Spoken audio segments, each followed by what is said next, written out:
Hello students, 11th class biology की online classes में आप सभी का स्वागत है। पिछली क्लासेज में हम लेसन नंबर 8 11th क्लास के लेसन नंबर 8 कोशिका की संरचना और उसके कार्यों के बारे में हम अध्ययन कर चुके थे। अर्थात हमने देखा कि जो कोशिका है यह कोशिका सजीवों की सूक्ष्मतम इकाई होती है, अर्थात जीवन की सबसे छोटी इकाई होती है, क्योंकि प्रत्येक सजीव का निर्माण कोशिका तथा उसके उत्पादों के द्वारा होता है, जो हम कोशिका सिद्धांत में पढ़ चुके थे। अर्थात हम कह सकते हैं कि जो सजीव है वो एक कोशिकीय भी होते हैं और बहुकोशिकीय भी होते हैं। ठीक है। अब जो बहुकोशिकीय जीव है, इन बहुकोशिकीय जीवों में इतनी सारी कोशिकाओं का निर्माण किस प्रकार हुआ, ठीक है, और कोशिकाओं की वृद्धि किस प्रकार हुई जिसके फलस्वरूप सजीव का निर्माण होता है या पूरी बॉडी का निर्माण होता है। तो हम कह सकते हैं कि जो कोशिका है ये कोशिका क्या करती है, विभाजन करती है। क्या करती है? विभाजन करती है। तो कोशिका में वृद्धि होती है और वृद्धि होने के पश्चात उसका विभाजन होता है और विभाजन के द्वारा कोशिकाएं अपनी संख्या में वृद्धि करती है। ठीक है। तो हम कह सकते हैं जैसे कि हमने पढ़ा कि सजीवों का जो सजीव है, इन सजीवों का महत्वपूर्ण गुण होता है वृद्धि करना, ठीक है, और जनन करना। तो जिस प्रकार सजीवों में वृद्धि और जनन की क्रिया होती है, उसी प्रकार जो कोशिकाएं हैं, इन कोशिकाओं में भी वृद्धि और जनन की प्रोसेस संपन्न होती है। तो कोशिकाओं में वृद्धि किस प्रकार होती है और कोशिकाओं में जनन किस प्रकार होता है, जिसके फलस्वरूप इन कोशिकाओं की संख्या में वृद्धि होती है और कोशिकाओं की संख्या में वृद्धि के फलस्वरूप किसका निर्माण होता है, जो जीव है उसकी बॉडी का निर्माण होता है। तो हम सबसे पहले देखते हैं कोशिका विभाजन कहते किसे हैं। कोशिका विभाजन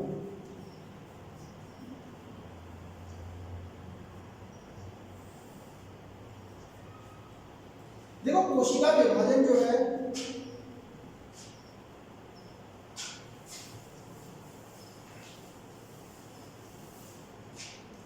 कह सकते हैं हम कोशिकाओं के द्वारा या कोशिका के द्वारा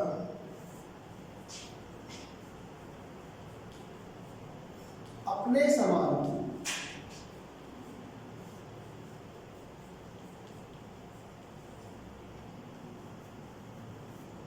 नई कोशिकाओं के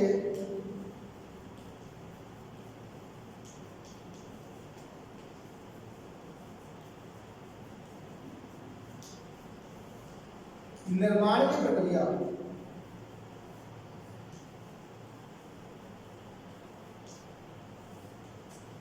कोशिका विभाजन कहलाता है।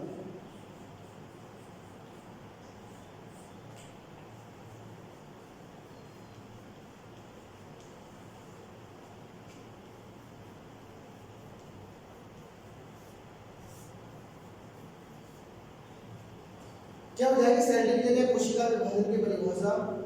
कोशिका के द्वारा अपने समान, इसके समान बेटा, अपने समान नई कोशिकाओं के निर्माण की प्रक्रिया क्या कहलाती है? कोशिका विभाजन कहलाती है। जैसे ये कोई कोशिका है, ठीक है, इस कोशिका में विभाजन होगा, क्या होगा? विभाजन। और विभाजन के द्वारा कोशिका अपने समान नई कोशिकाओं का निर्माण कर देगी।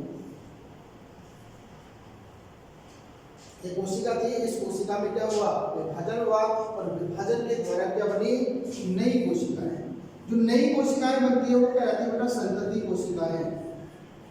कहलाती है संतति कोशिकाएं।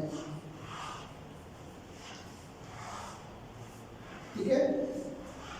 तो हमने जन्म में देखा, जन्म कैसा होता है कि प्रत्येक जीव अपने समान नए जीव का निर्माण करता है, वो प्रोसेस कहलाती है जनन। इसी प्रकार कोशिका विभाजन किसे कहेंगे? कोशिका के द्वारा, ये सेल्स है या कोशिका है, इस कोशिका के द्वारा अपने समान नई कोशिकाओं का निर्माण हुआ। इन नई कोशिकाओं के निर्माण के प्रोसेस क्या कहलाती है? कोशिका विभाजन कहलाती है। अब देखो, ये कोशिका विभाजन एक निश्चित चरण में हुआ या प्रोसेस में हुआ, चक्र में हुआ, उस चक्र को कहते हैं कोशिका चक्र। क्या कहते हैं?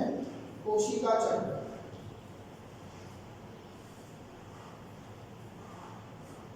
अर्थात एक कोशिका से जो नई कोशिकाएं बनी, इन नई कोशिकाओं का निर्माण जिस पैटर्न के थ्रू होता है, उस पैटर्न को ही बोलते हैं कोशिका चक्र।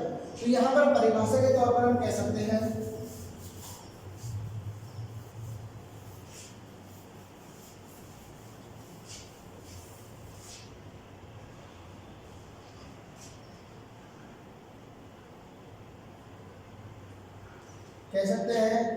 वह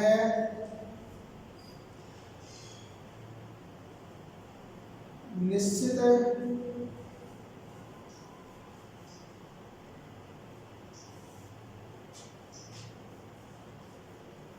प्रारूप या प्रक्रिया कह दो,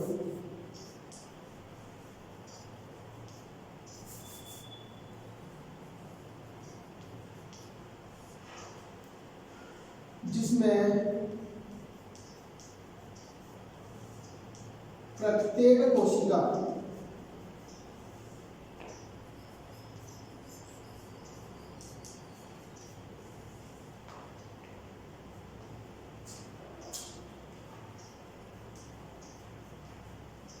विभाजन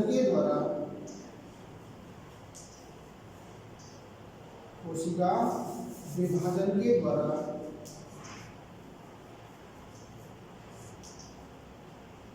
अपने समान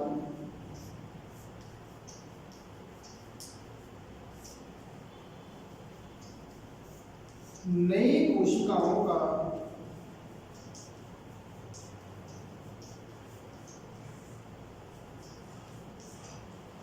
निर्माण करते हैं।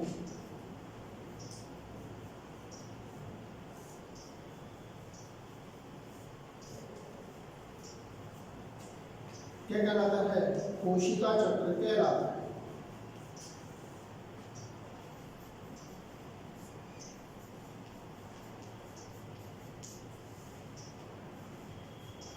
क्या कहलाता है? सेल साइकिल या कोशिका चक्र कहलाता है। तो हम कह सकते हैं कि वह निश्चित प्रारूप यानी कि पैटर्न या प्रोसेस जिसमें प्रत्येक कोशिका किसके द्वारा? विभाजन के द्वारा अपने समान नई कोशिकाओं का निर्माण करती है, वो क्या कहलाता है? कोशिका चक्र कहलाता है। अर्थात हम कह सकते हैं वह पैटर्न या प्रारूप जिसके द्वारा कोशिकाएं अपने समान नई कोशिकाओं का निर्माण करेंगी, वो चक्र क्या कहलाएगा? कोशिका चक्र कहलाता है। अब देखो, इस कोशिका चक्र में क्या क्या क्रियाएं होती हैं? तो इसके अंतर्गत कोशिका की वृद्धि होती है। क्या होती है? कोशिका की वृद्धि। डीएनए का प्रतिकृतिकरण होता है। डीएनए का रेप्लिकेशन होता है। केंद्रक का विभाजन होता है। केंद्रक का विभाजन एवं कोशिका द्रव्य विभाजन होता है।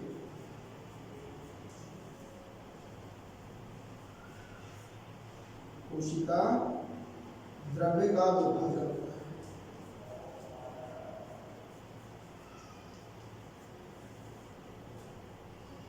इत्यादि क्रियाएं होती है। कोशिका चक्रीय सेल साइकिल के अंतर्गत कोशिका की वृद्धि होगी, डीएनए का रेप्लिकेशन होगा अर्थात प्रतिकृतिकरण होगा, केंद्रक का विभाजन होगा और कोशिका द्रव्य का विभाजन होगा, जिसके द्वारा प्रत्येक कोशिका अपने समान नई कोशिकाओं का निर्माण कर लेगी। अर्थात प्रत्येक कोशिका जो संतति कोशिका उनमें विभक्त हो जाएगी। अब देखो, जो कोशिका चक्र है इसकी खोज या इसका अध्ययन सर्वप्रथम शेल साइकिल का अध्ययन सर्वप्रथम होवार्ड व टेल्क नामक वैज्ञानिकों ने किया था। इस सेल साइकिल का अध्ययन सबसे पहले किसने किया? होवार्ड व पेल्क नामक वैज्ञानिकों ने। बात करें हम प्रत्येक सजीव की या कोशिका की, तो अलग अलग प्रकार की जो कोशिकाएं हैं उनमें कोशिका चक्र की अवधि अलग अलग होती है। जैसे कि मानव की बात करें, मानव, तो मानव में सेल साइकिल की अवधि होती है 24 घंटे। अर्थात मानव की जो कोशिका है, यह कोशिका प्रत्येक 24 घंटे के पश्चात विभाजन कर लेती है।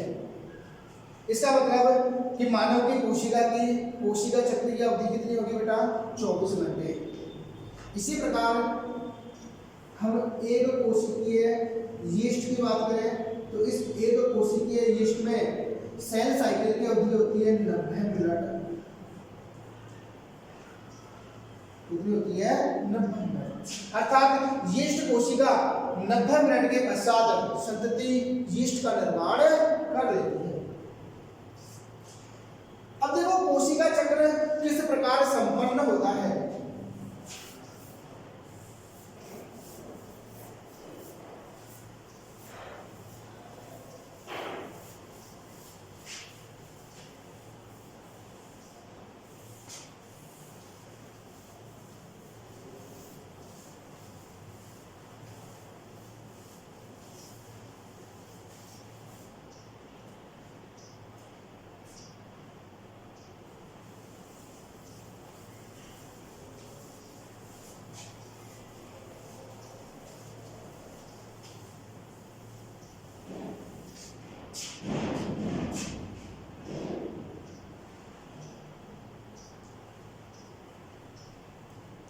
कोशिका चक्र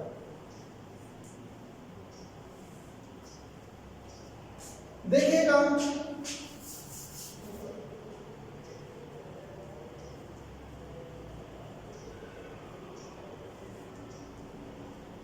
इस कोशिका चक्र को दो भागों में बांट सकते हैं। इंटरफेज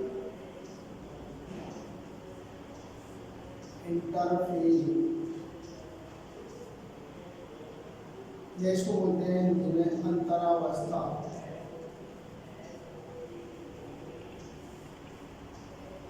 सेकेंड है एम फेज,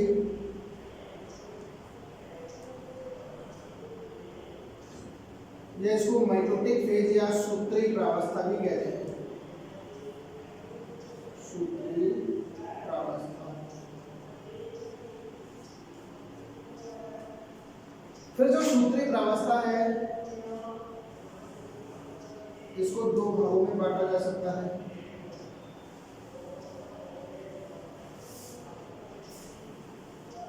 केंद्रक विभाजन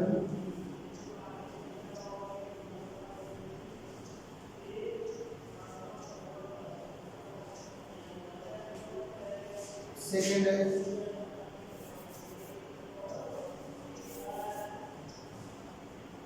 कोशिका द्रव्य विभाजन।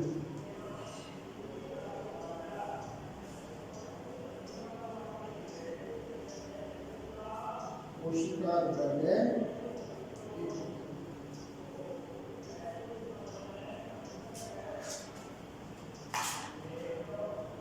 फिर जो केंद्रक विभाजन की कुछ प्रावस्थाएं हैं, जैसे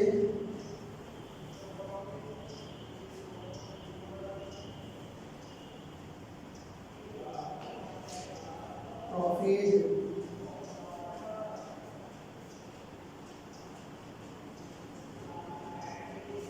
इसको बोलते हैं पूर्वावस्था।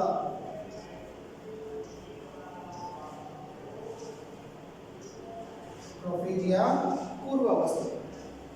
सेकेंड है मेटाफेज, इसको बोलते हैं मध्यावस्था।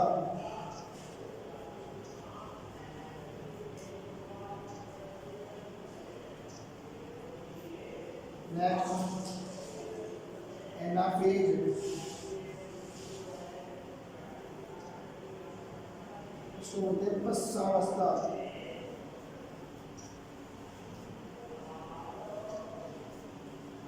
और लास्ट है टीलोफेज,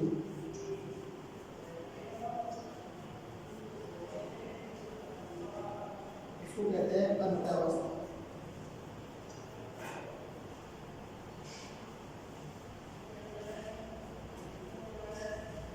तो इन चार प्रावस्थाओं में केंद्रक विभाजन संपन्न होता है। ये था अपना कोशिका चक्र। देखो इसका यदि हम डायग्रामेटिक रिप्रेजेंटेशन करें तो किस प्रकार कर सकते हैं।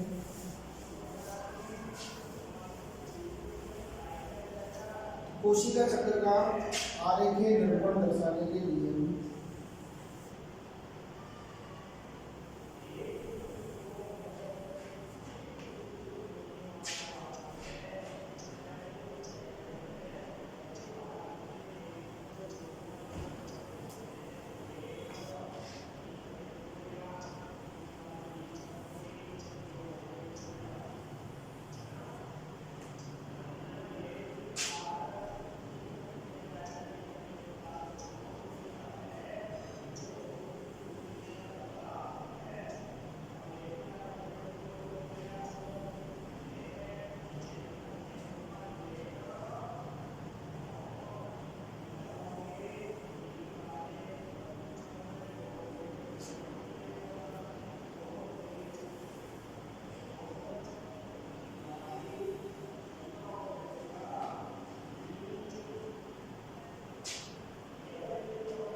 देखिए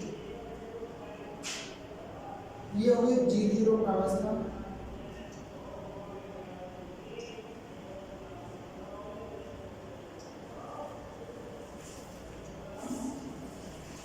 G1 प्रावस्था है,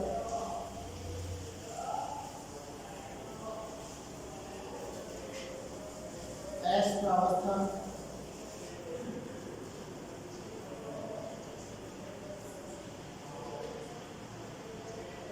G2 प्रावस्था,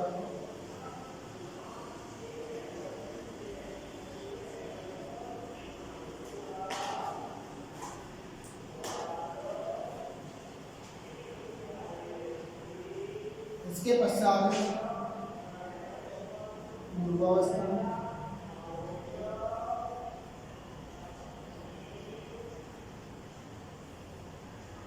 मध्यावस्था,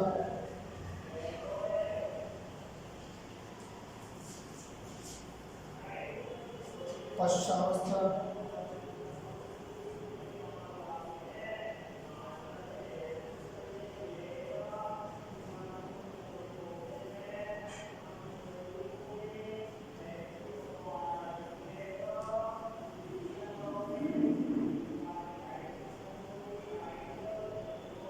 ये है अंत्यावस्था।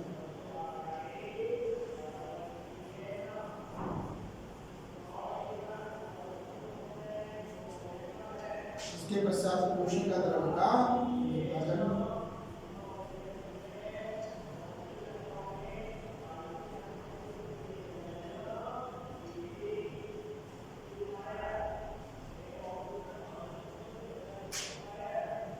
अब देखो ना, यहां से लेकर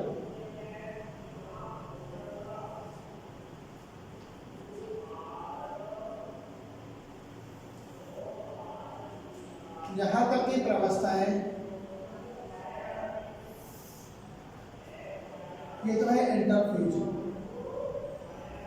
क्या है, इंटरफेज। ये इसे अंतरावस्था भी कहते हैं।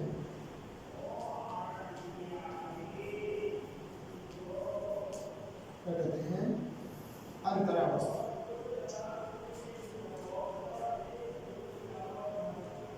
इसके अंदर ये यहाँ से लेकर यहाँ तक की जो प्रावस्थाएं हैं ये कहलाती है एम फेज या एम प्रावस्था,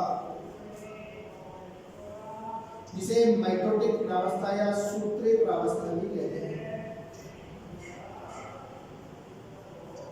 क्या कहते हैं, सूत्रीय प्रावस्था। अब देखो जीवन प्रावस्था में क्या क्या होता है। यहां पर कुछ आरएनए, प्रोटीन,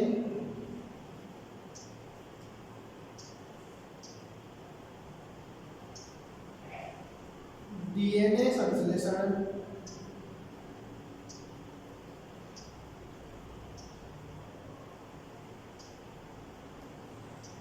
के एंजाइम,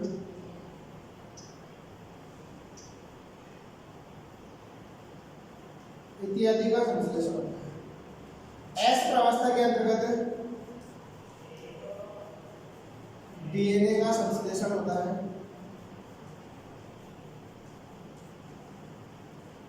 या डीएनए का प्रतिकृतिकरण होता है। क्या होता है, डीएनए का प्रतिकृति। G2 प्रावस्था में कुछ आरएनए व प्रोटीनों का संश्लेषण होता है।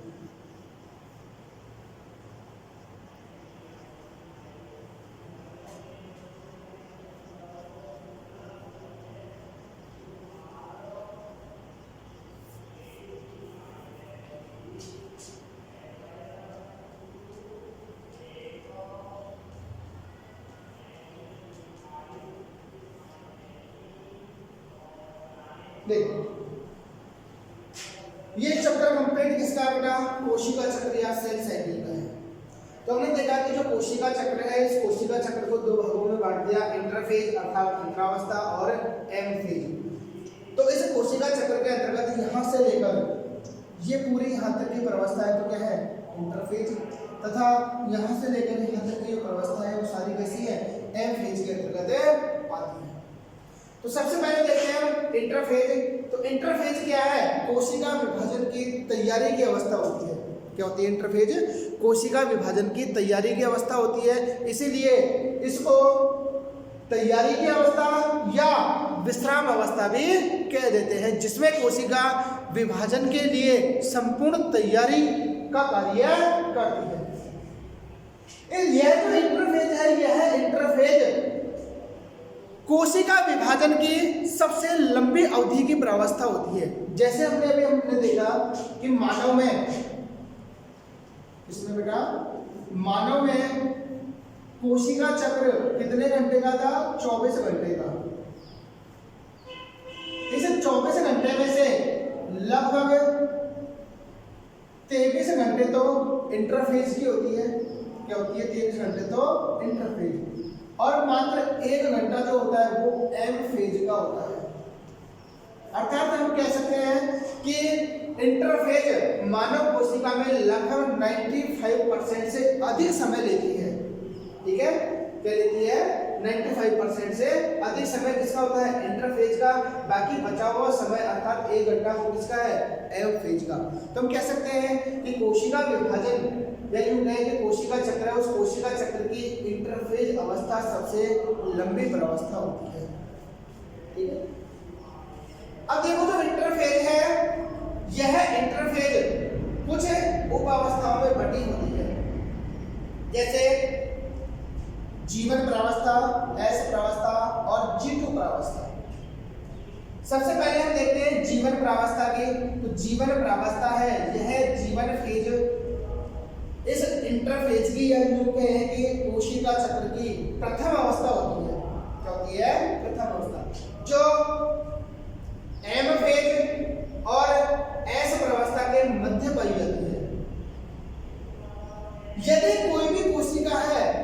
कोशिका विभाजन नहीं करती है और स्थायी अथवा अस्थायी तौर पर निष्क्रिय अवस्था में चली जाती है, तो उस अवस्था को बोलते हैं G0 प्रावस्था।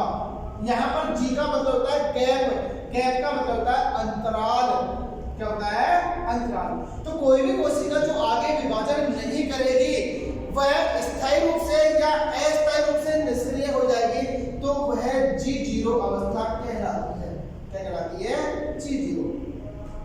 लेकिन जैसे ही कोशिका विभाजन के लिए तैयार होती है अर्थात विभाजन प्रावस्था में जाती है, तो शुरुआत किसकी होती है? जीवन प्रावस्था की। इसकी जीवन।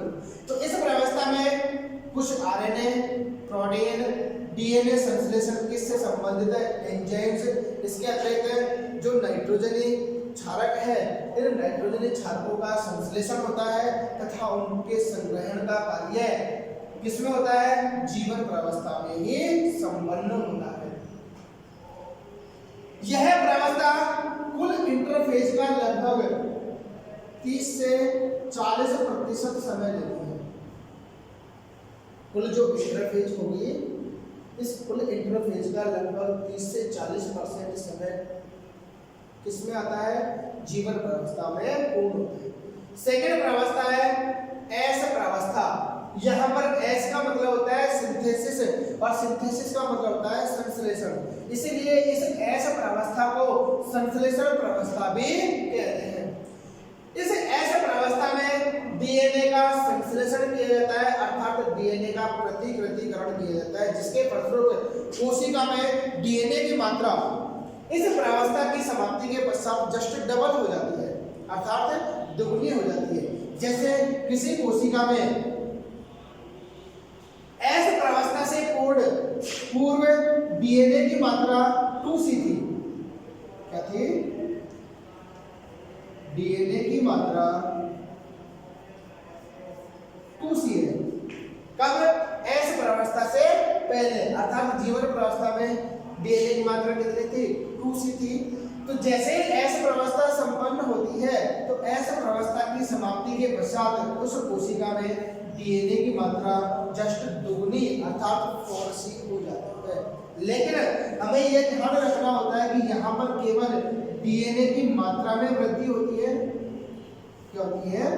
डीएनए की मात्रा में वृद्धि, लेकिन गुणसूत्रों की संख्या में वृद्धि नहीं होती। गुणसूत्रों की संख्या में वृद्धि नहीं होती, केवल डीएनए की मात्रा में वृद्धि होती है, गुणसूत्रों की संख्या में वृद्धि नहीं होती, जिससे कोशिका कैसे अगर द्विगुणित है तो द्विगुणित ही बनी रहेगी और अगुणित है तो अगुणित ही बनी रहेगी। तो यहाँ पर केवल डीएनए की मात्रा में वृद्धि होगी, तो इस एस प्रावस्था में डीएनए संश्लेषण या डीएनए प्रतिकृतिकरण होगा, जिसके फलस्वरूप कोशिका में डीएनए की मात्रा में वृद्धि हो जाती है। नेक्स्ट है अगली प्रावस्था G2 प्रावस्था अर्थात गैप 2 या यूं कहें कि द्वितीय अंतराल प्रावस्था। तो इस G2 प्रावस्था के अंतर्गत आरएनए संश्लेषण और कुछ प्रोटीनों का संश्लेषण होता है। यह प्रावस्था एस प्रावस्था के पश्चात और एम प्रावस्था के जस्ट पहले आती है। ठीक है, नेक्स्ट बात करते हैं सेकेंड एम फेज या सूत्री प्रावस्था की। अब देखो जो एम फेज है या सूत्री प्रावस्था है, इस एम फेज को दो भागों में बांट दिया। एक तो कोशिका द्रव्य का विभाजन और ये यहां से लेकर यहां तक का जो पार्ट है वो है केंद्रक विभाजन। इसका पार्ट है केंद्रक विभाजन। तो यहाँ हमने देखा कि एम फेज या सूत्री प्रावस्था को दो भागों में बांटते हैं, केंद्रक विभाजन और दूसरा कोशिका द्रव्य का विभाजन। अब हम देखते हैं केंद्रक विभाजन अर्थात कोशिका में डीएनए की मात्रा जस्ट दुगनी हो गई, इसके पश्चात केंद्रक का क्या होगा? विभाजन होगा। तो केंद्रक का विभाजन 4 प्रावस्थाओं में पूर्ण होता है। जिन्हें क्रमशः प्रोफेज, मेटाफेज, एनाफेज या टीलोफेज कहते हैं। या इन्हें कह सकते हैं पूर्वावस्था, मध्यावस्था, पश्चावस्था और अंत्यावस्था। इन चारों प्रावस्थाओं में केंद्रक का विभाजन संपन्न होता है, जिसके फलस्वरूप जो पुत्री कोशिकाएं बनेंगी उन पुत्री कोशिकाओं में गुणसूत्रों की संख्या जनक कोशिका के समान होगी, क्योंकि यहाँ पर कौन सा विभाजन हो रहा है? समसूत्री विभाजन हो रहा है। तो यहाँ देखो इन पूर्वावस्था, मध्यावस्था, पश्चावस्था और अंत्यावस्था ये केंद्रक विभाजन की प्रावस्थाएं। इन केंद्रक विभाजन की प्रावस्थाओं का अध्ययन हम डिटेल से समसूत्री विभाजन के अंतर्गत करेंगे, जिसमें पूर्वावस्था है, मध्यावस्था, अंत्यावस्था और जैसे ही अंत्यावस्था समाप्त होती है तो एक ही कोशिका में दो केंद्रकों का निर्माण हो जाता है। इसके पश्चात कोशिका द्रव्य का विभाजन होता है और कोशिका द्रव्य के विभाजन के फलस्वरूप कितनी कोशिकाएं बन जाती है? दो कोशिकाएं बन जाती है। जैसे देखो शुरुआत में हमने एक कोशिका ली थी, क्या ली बेटा? एक कोशिका, ठीक है। यदि ये कोशिका विभाजन नहीं करती है तो यह कोशिका G0 अवस्था में ही बनी रहती है। जैसे कि मानव में कुछ कोशिकाएं हैं जो विभाजन नहीं करती प्रौढ़ में, जैसे कि हृदय कोशिका, ठीक है। इस प्रौढ़ में हृदय कोशिका विभाजन नहीं करती, तो ये कौन सी अवस्था में बनी रहती है? G0 पर। या कुछ कोशिकाएं अस्थायी तौर पर भी G0 अवस्था में बनी रहती है, लेकिन जैसे ही आवश्यकता पड़ती है तो वो विभाजन अवस्था में प्रवेश करके क्या करती है? डिवाइड होती है, अर्थात विभाजित हो जाती है। लेकिन ये कोशिका जैसे ही आगे विभाजन अवस्था में प्रवेश करेगी तो किसमें जाएगी? जीवन प्रावस्था में। तो इस कोशिका से आगे जीवन प्रावस्था, एस प्रावस्था और G2 प्रावस्था अर्थात इंटरफेज कंप्लीट होगी। इसके पश्चात केंद्रक का विभाजन होगा और केंद्रक के विभाजन के फलस्वरूप दो केंद्रक बनेंगे। उसके पश्चात कोशिका द्रव्य का विभाजन होगा और कोशिका द्रव्य के विभाजन के फलस्वरूप इस एक कोशिका से कितनी कोशिकाएं बन जाएगी बेटा? दो कोशिकाओं का निर्माण होगा। किसके थ्रू? सेल साइकिल के थ्रू। तो हम कह सकते हैं कि कोशिकाएं जिस निश्चित पैटर्न के द्वारा विभाजन करती हैं अर्थात नई कोशिकाओं का निर्माण करती है, उस पैटर्न को, उस प्रारूप को ही क्या कहते हैं? हम सेल साइकिल या कोशिका चक्र कहा जाता है। अब हम इसकी जो केंद्रक विभाजन की अवस्था है उनका डिटेल अध्ययन हम जो समसूत्री विभाजन है उस समसूत्री विभाजन के अंतर्गत करेंगे। तो नेक्स्ट वीडियो में हम बात करेंगे कोशिका विभाजन के विभिन्न प्रकारों के बारे में। इस वीडियो में इतना ही। Thank you.